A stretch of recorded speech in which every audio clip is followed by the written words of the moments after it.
And now we see that Israel is America's partner. It's taking the place of Britain. Israel and America fighting side by side.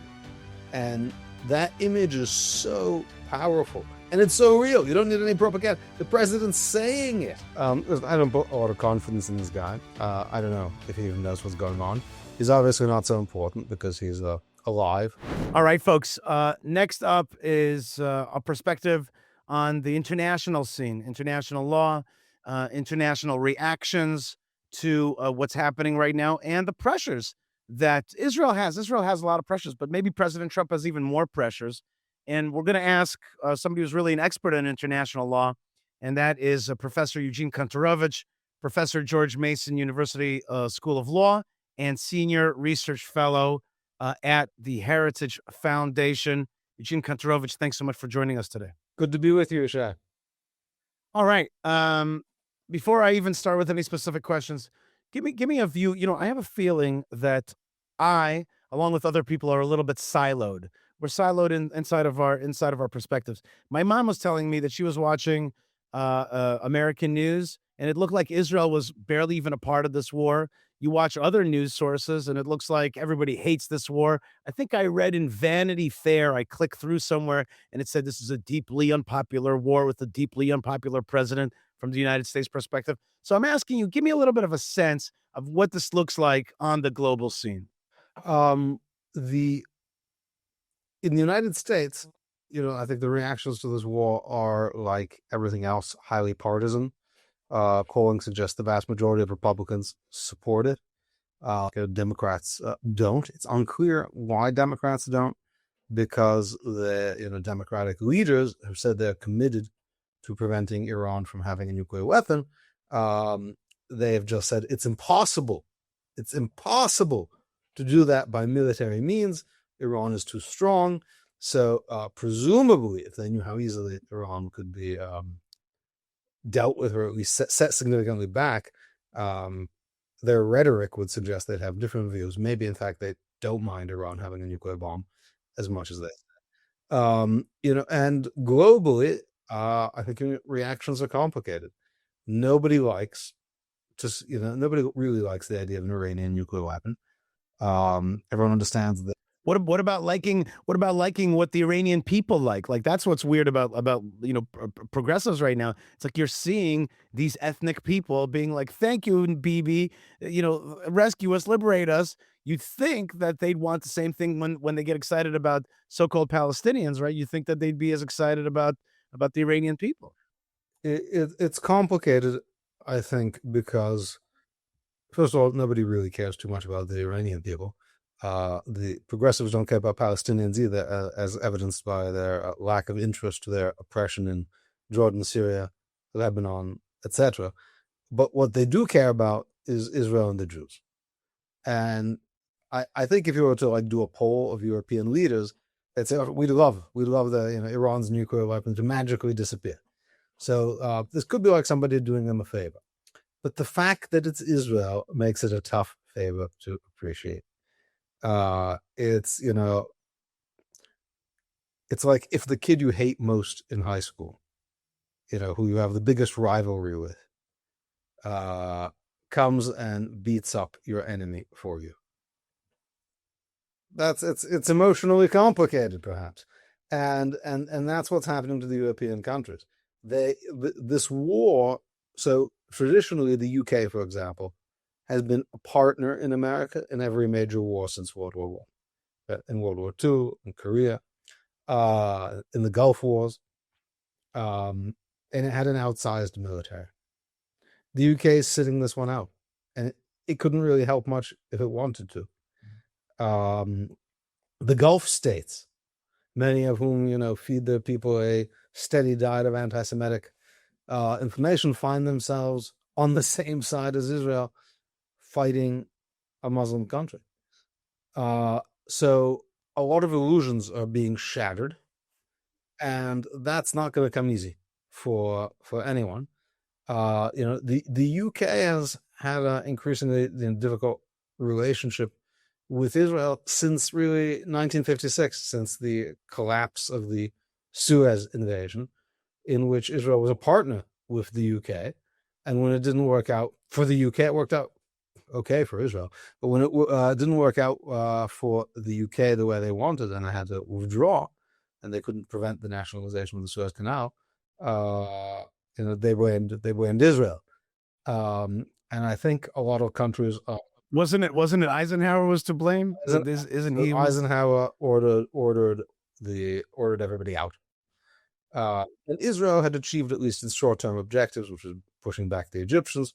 We actually got Gaza for the first time since 1948, and made the mistake of leaving it for the first time. And in the UK, it was considered a mess up. They've been mad at us ever since. And now we see that Israel is America's partner. It's taking the place of Britain. Israel and America fighting side by side. And that image is so powerful. And it's so real. You don't need any propaganda. The president's saying it. The president's saying it. CENTCOM every day has a tweet. Wow, the Israeli Air Force is so great. Oh, we love working with the Israelis. They're just the best. They're saying this every day. But it's not, back to your first point, it's not surprising that the American media isn't so focused on the Israeli side of it. I think that's proper. It's the American media. They want to tell America's story. That's natural. You look at the global picture, you realize, as you're describing, that Europe is no longer really a useful fighting force. You look at most of the continents around the world, they're not in great shape. They're certainly not world leaders. You look at South America, a lot of good people, a lot of good countries. You have a Milei there, but they're not a fighting force. They're certainly not out there, pushing back at the bad guys. Now you have, the United States and Israel really showing that there's a might. And there was a meme that came out this week, which I laughed out loud. It was a picture of a convention for military hardware sales. And this is an AI picture, and it had Israel selling all this technology, and right next door was France with a lot of white flags at their table, and that's what they were selling as military hardware. So you really have something. You really have a change in who is a powerful player out there. So I wanted to ask you about that. I also wanted to ask you about what is the bigger war here? Like for us, for Israel, for me, I'm thinking there's jihadis. I want them pushed back. Iran has missiles. Iran has potential nuclear weapons and nuclear material, and it has these proxies. So that's my war. But Trump's war is different. There's a China behind this thing. There's energy that goes towards China. It's like, is Israel once again a what's it called when you have like a war, a local war, Proxy. but it's really fought by superpowers? Proxy. Like, is this a proxy war that we're in right now? Like, what's the bigger picture that I'm than what I from Israel am seeing? Okay, so Israel, to the first point, Israel is perhaps one of the few countries in the world that can now effectively project force. What I mean is, it's not, and we're not fighting now in a neighboring state. We're not even fighting in a neighboring state. Right? This is 2 countries away, and that's significant. Very few countries can mount that, or more importantly, I think would be willing to. Again, it's not that France and Britain, if they wanted to invest their money and sort of national attention into rebuilding their military, couldn't have powerful armed forces like they previously had. These are extremely wealthy countries. They have hardworking, intelligent, productive people in it. These are choices that they have made about what their priorities are. You can't have 35-hour work weeks and early retirement like they do in France, and also be a world power. Globally, I don't think this is a proxy war in the traditional sense. I do want to say about proxy wars, there's a reason America allied for so many decades, starting in the 1960s with the Soviet Union.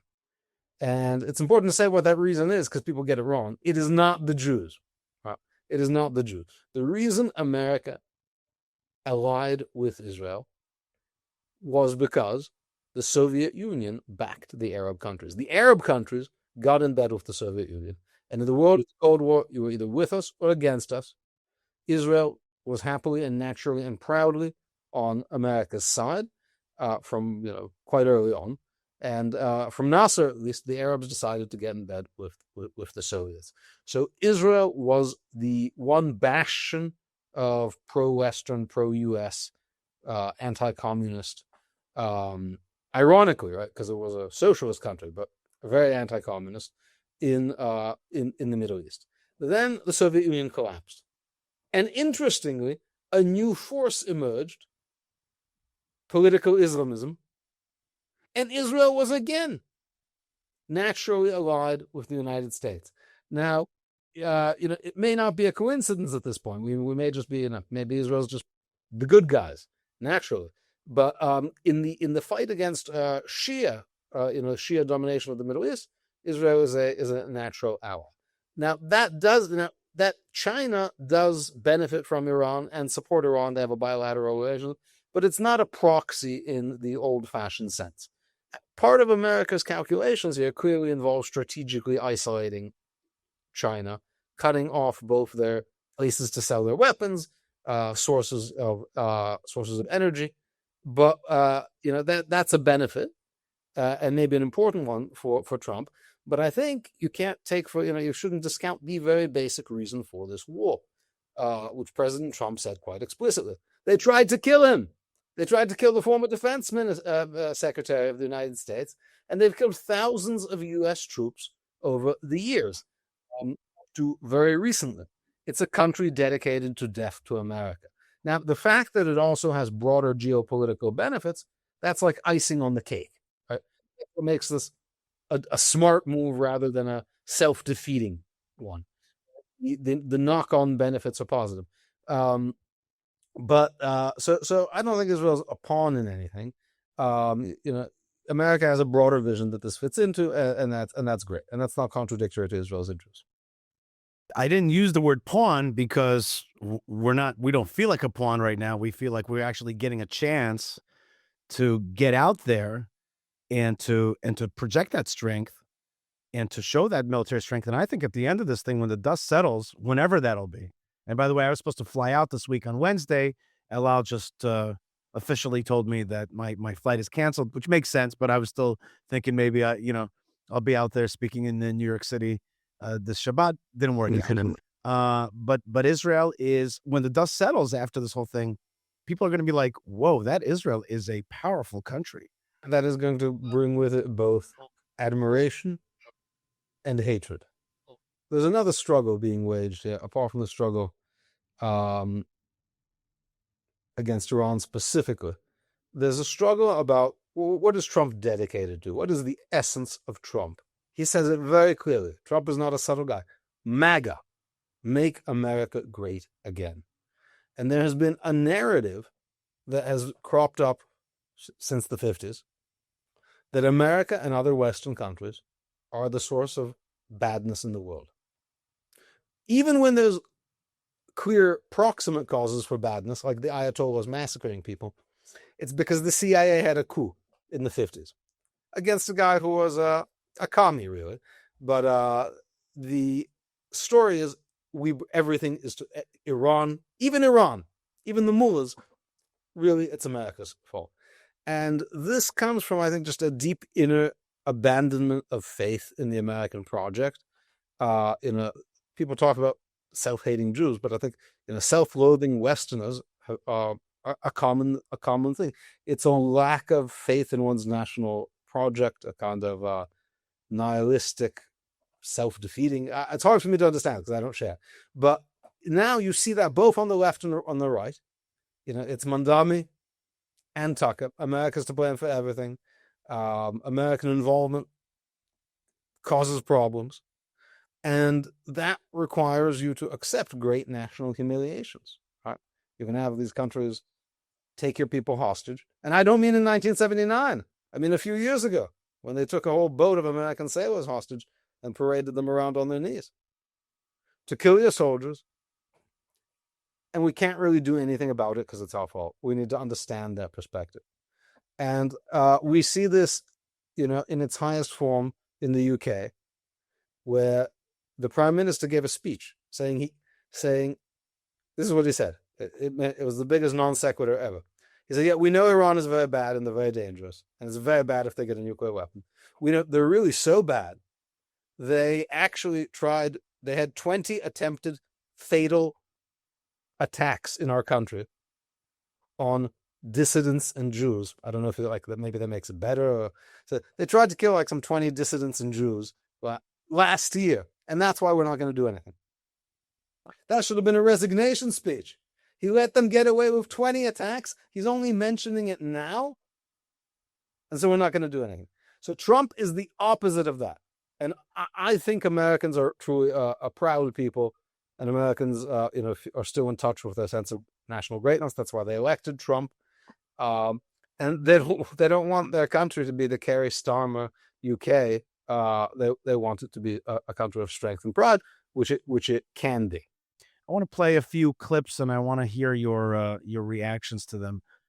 First is an Iranian minister, the Iranian foreign minister, speaking himself. Check this out. He said, no. Actually, we believed that because the negotiations were going poorly, that the Iranians were going to be the first to strike at us, and that's why we did this preemptive attack. Lies after lies, and I'm really sorry, because we as Iranians, we regard the American public, the American citizens, we regard them smart enough to recognize what their administrations are doing and are suggesting to them. They should not believe these lies. I again refer to the words of Benjamin Netanyahu, who said that the decision to attack Iran was made during the first term of President Trump in office. So in a way, all these negotiations, this diplomatic process has been a sham. It has been a sort of deception. And I don't want to say that we didn't know that they intended to attack Iran. They just wanted to find an excuse. Still, out of our responsible approach towards our own people, towards the region, we didn't reject the idea of getting together and trying to talk to the United States. And that's what we did during the past 9 months. 2 times we tried our best. But at the end of the day, they betrayed diplomacy. And I think that's a shame for the American diplomacy. That's a discredit for the United States as a negotiating partner globally. Okay, so there's the Deputy Foreign Minister, Ismail Baheiti. I don't know. In any case, he is out there. Sounds very reasonable. He says, listen, we tried to negotiate in good faith. And the Americans and the Israelis already decided a long time ago to attack us. And then conversely, there was this fabulous interview with Mark Levin, and Witkoff gave an excellent. By the way, I was very impressed with his explanation. He's like, he detailed every aspect of them trying to come to real terms with the Iranians and how the Iranians skirted it every time, and gave them a sense that they are not willing to part with their nuclear weapons. And made it very, very clear. So, how do you understand what the Iranian Deputy Foreign Minister said there? I don't put a lot of confidence in this guy. I don't know if he even knows what's going on. He's obviously not so important because he's alive. But notice he has his window shades down all the way. Look, we know that Trump didn't have it out to attack Iran, since time immemorial, because just earlier, like less than a year ago, he actually stopped Israel on the 12th day of the 12-day war from delivering a strong strike to Iran. So this is not some guy who was conspiring with Israel. Trump always wants to give everyone a chance. That is his way, right? He's truly, he's not afraid of war, but he truly prefers a negotiated solution. And he didn't think the mullahs had to go as of June or whenever the 12-day war was. Then it turned out that they were truly, bent on nuclear enrichment. I think, I think the mullahs are probably right to feel a little bit shocked and jerked around, because they got used to, they had 8 years of Obama, 4 years of Biden or the auto pen, and they were told they can have their cake and eat it too. They're going to get paid. They're going to keep enrichment. They're going to get everything. And I think they came to negotiations with Trump with unrealistic expectations. Again, he seems to only be referencing the nuclear program.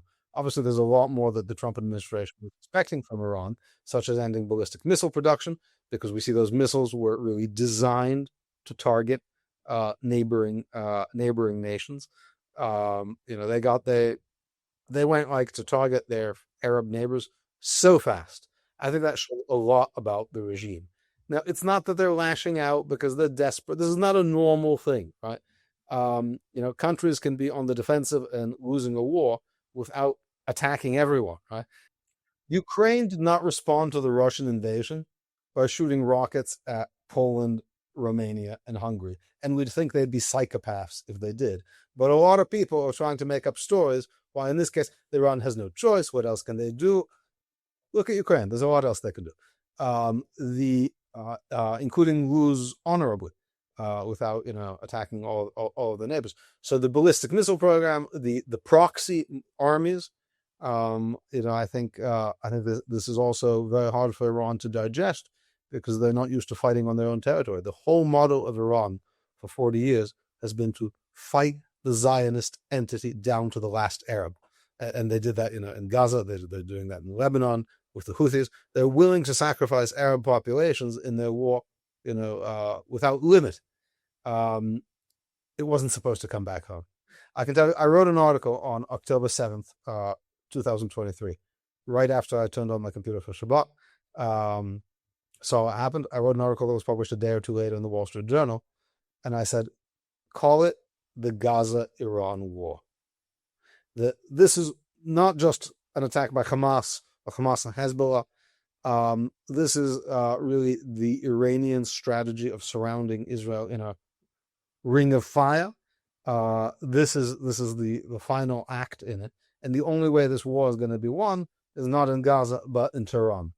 Biden was president then; it seemed very far away, but finally we are getting there.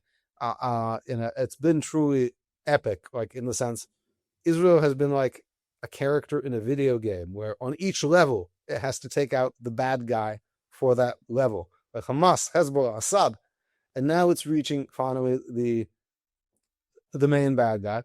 There's going to be a lot of resistance in the world because this alliance between the U.S. and America, it is such a powerful force for the West. A lot of people are going to react negatively to that because it means the West is back, America is great again. I have a video describing just that. Here is California Governor Gavin Newsom talking about this war and Prime Minister Netanyahu as well. Check this out. I went to Israel a week or two after October 7th. I met with President Herzog. I met with Bibi in a bunker. Before I left, I got crates because we brought a field hospital. I went to the hospital in Israel to meet with victims and family members. So he's brandishing the liberal bona fides here. He Right? went He's to doing visit. the good guy work. Maybe. What's that? He went to visit. He's caring. He loves Israel. He's bringing, helping the injured and the injured families. So he's okay. What is this called? Virtue signaling, right? After the atrocities of October 7th. And so I want to level set on that basis. What I can't accept today, though, is what Bibi Netanyahu is doing in Israel. And I just can't countenance that. And that was, good people can disagree. I don't like the direction he's going. And I was specifically referring to a Tom Friedman column last week where Tom used that word of apartheid as it relates to the direction Bibi is going, particularly on the annexation of the West Bank. And I can't sit back in the spirit of this book, in the spirit, that define marriage equality, and this, in terms of, my values and beliefs, and watch that. I disagree with Bibi on, I went on Meet the Press. I said, it was about a year ago, he was doubling down on stupid, just abandoning a two-state solution. And so, yeah, I'm pointed in that respect, and I'm very angry with what he is doing and why he's doing it. What he's going to ultimately try to do to the Supreme Court there, what he's trying to do to save his own political career. And so forgive that outrage.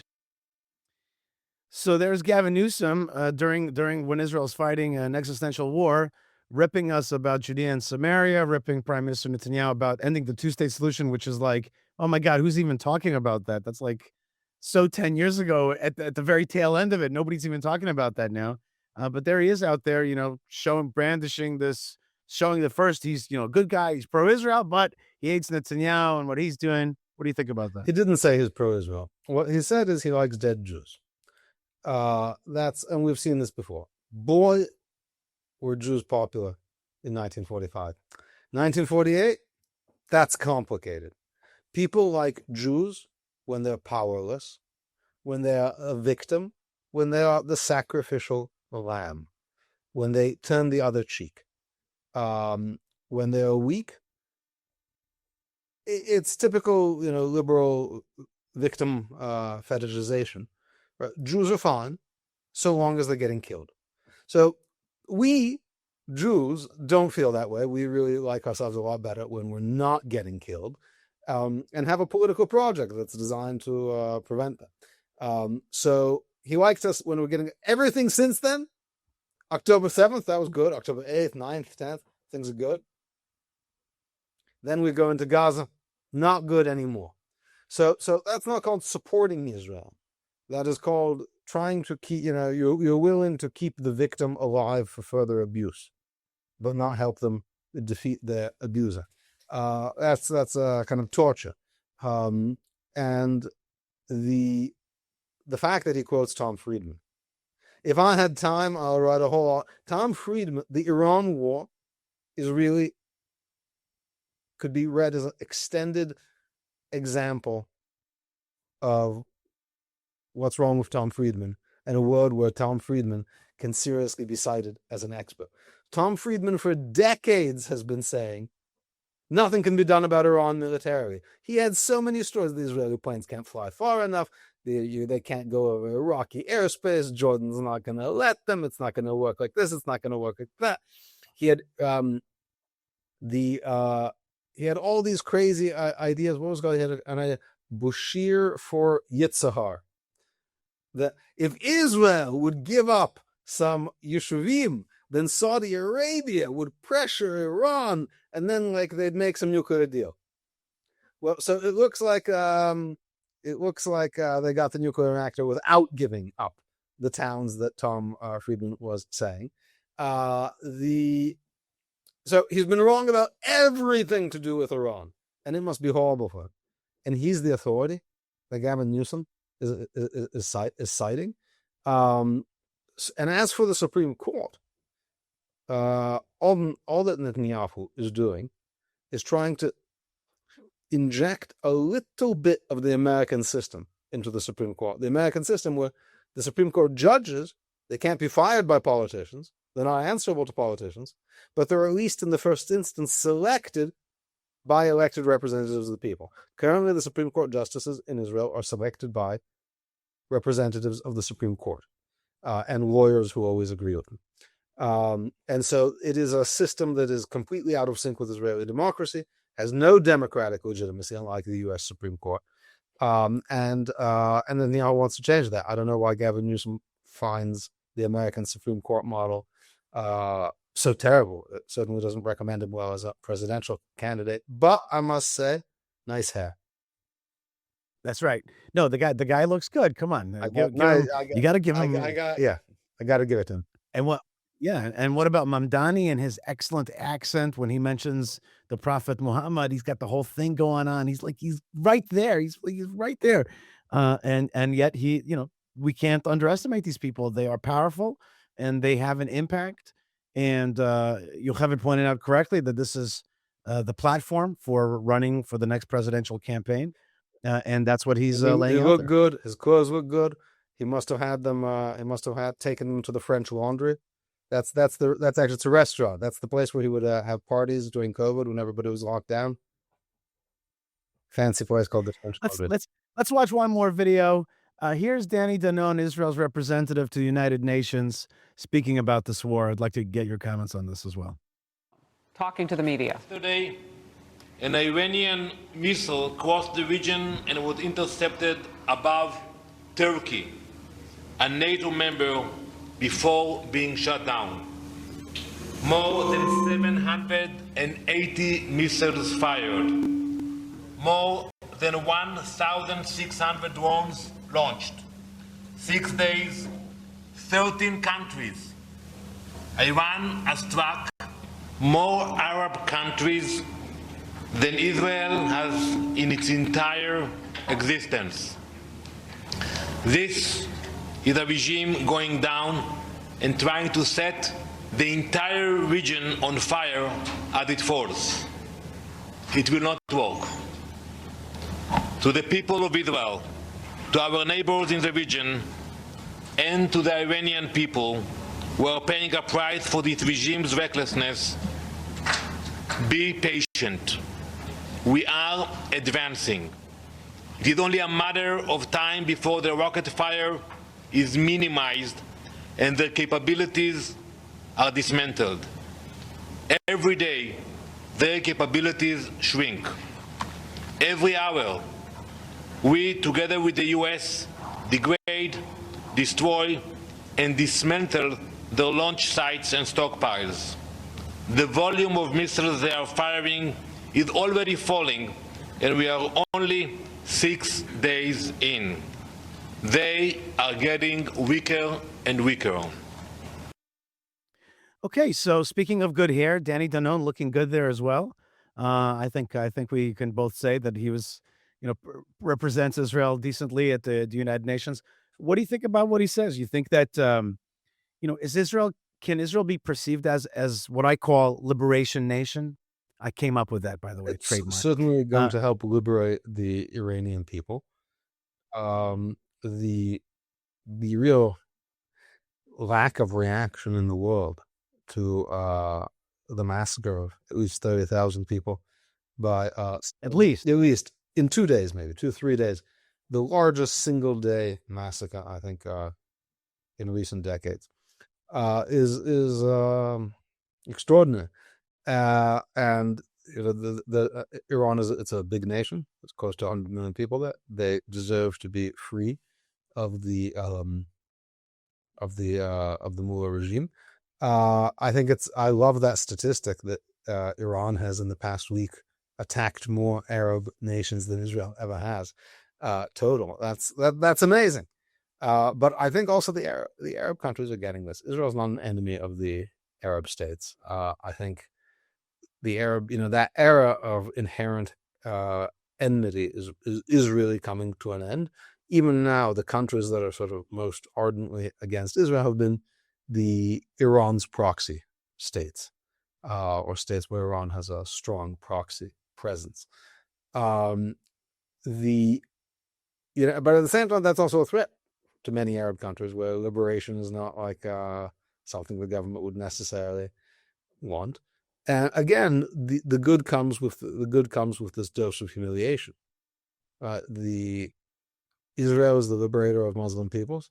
How does that make the people whose does that make theological sense? Yeah, how does that make the people whose job you might think that would be feel?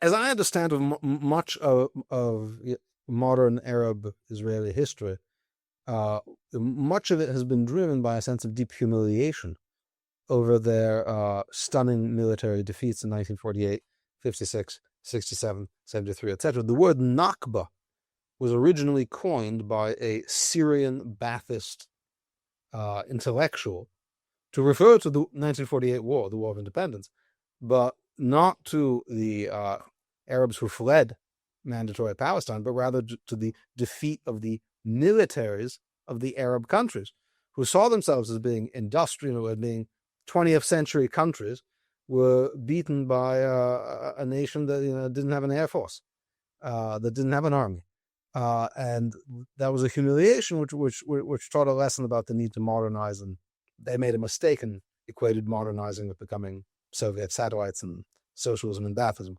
But that sense of humiliation was very powerful.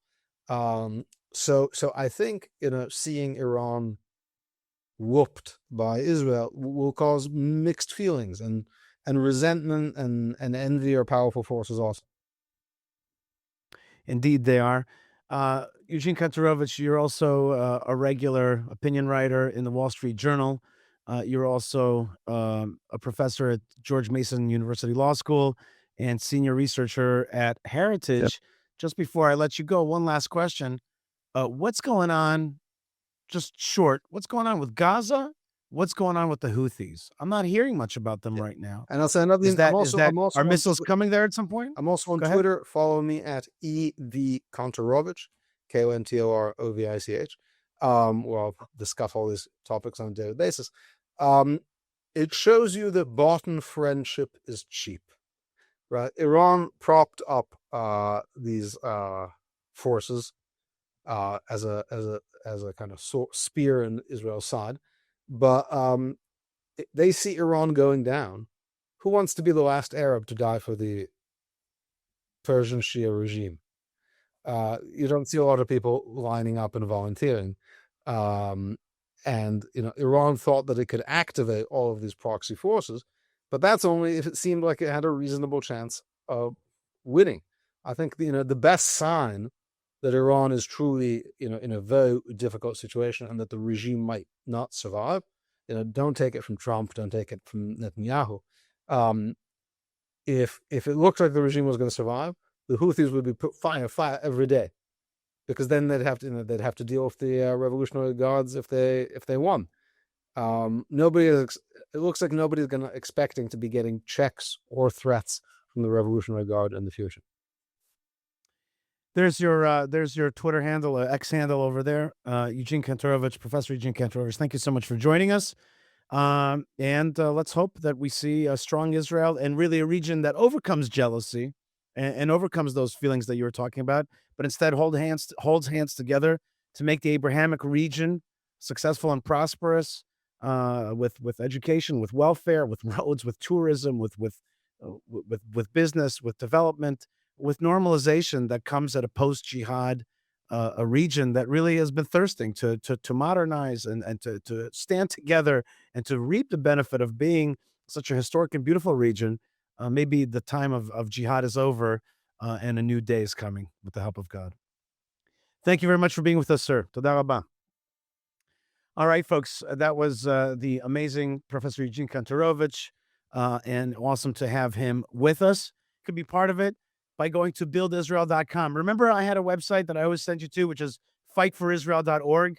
It's still there, fightforisrael.org, but the new one is buildisrael.com, where we're transitioning from fighting to building, and we are building Israel together. Say it with me. Building Israel together, building Jerusalem together, building the Holy Land together, rebuilding the ruins that God says, I will rebuild the ruins, but through our hands. So buildisrael.com. A great way to follow us is to go to yishai.tv, and that way you can see all of our content, and that's very important.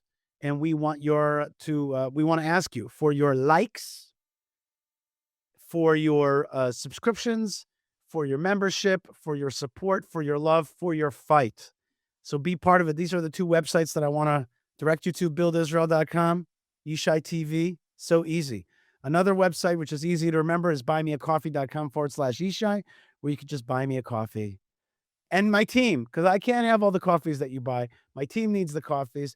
They make all the difference. They make it happen, especially Yo, who was here today as our producer. Yo, great job. Thank you very much. Thank you both. Long live Israel, and praise the Lord for coffee. Amen. If you want to invite me to your community when I can fly out, you can write me an email, yishai@yishaifleischer.com. And we believe in go big and go home, because the greatest miracle of them all is the return of the Jewish people to the land of Israel. And you're a part of it by going to buildisrael.com, which is a great way for you to support and to do just that. It's not Yishai builds Israel, it's Build Israel. You are building Israel. That's right. Nice looking site. Thank you very much. We've been working hard, and also Yishai.tv. I got this domain yesterday, and we already connected it to our videos, Yishai.tv. Thanks so much. It's just that simple. And on YouTube, it's called Yishai Fleischer TV. All right, folks. That's been a lot of self-promotion. How about we promote the God of Israel, the God Almighty, whose presence is coming into this world, and whose name we have the honor to honor. We have the gift to broadcast. We have the merit to proclaim and to honor the God of Israel, who is doing great things. And he has given us the portion to bless his name, to praise his name, to show his name, to show off his name, to show his great city, Yerushalayim, the holy city that's being built, and the ping that's going out to the world to serve the God of Israel, to come and bless him, to come and offer to him, to come and show your face to him in Jerusalem. And all the nations are invited for the Sukkot holiday to come and give homage to the God of Israel and to be part of the promises to Abraham, Isaac, and Jacob and the promises of the Bible, and to see the reconstitution of the house of David. That's a phrase we can all agree on, isn't it? To see the rebuilding, the rebirth, the reconstitution of the house of David. We can all agree to that. I can agree to that as well. Bad guys, they got to go. Good guys are here to proclaim God. That's what's happening right now. I want to bless you from the land of blessings and send you prayers and do my contractual obligation, which is when you send us blessings, we send it right back to you. God bless you, folks, wherever you are. Stay tuned, stay calm, stay connected, stay part of the story, and blessings to you from the land of blessings, and shalom.